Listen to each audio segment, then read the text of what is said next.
Umapila ng tulong ang isang estudyante sa Parañaque para mapagamot ang kanyang mga mata matapos sabuyan ng asido ng isang nagpanggap na mensahero.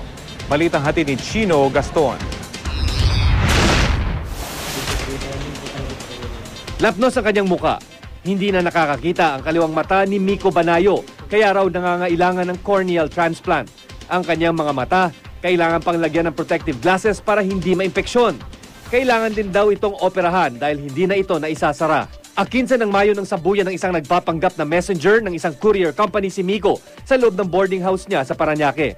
Bagamat may hinala si Miko kung sino ang maaaring nasa likod ng pag-atake, natatakot siya para sa kanyang pamilya.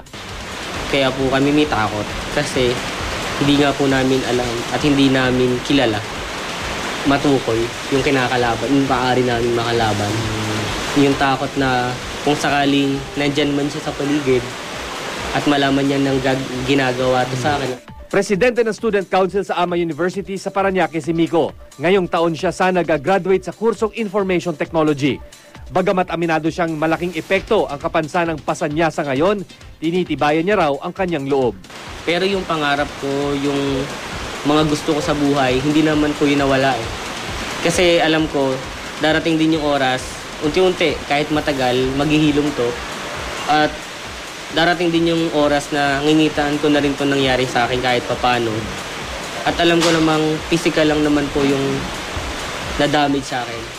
Pero yung kalooban ko, yung tatag ng loob ko, kung ano man laman ng pag-iisip ko, kung ano man meron sa dibdib ko, alam ko pong hindi ito magiging hadlang. Kapos ang kakayahan ng pamilya Banayo para tustusan ang operasyon at pagpapagamot kay Miko. Kaya sa pamamagitan ng Facebook, humihingi ng tulong ang kanyang pamilya. Maraming naaantig sa kwento ni Miko at nagnanais na makamit niya ang hustisya.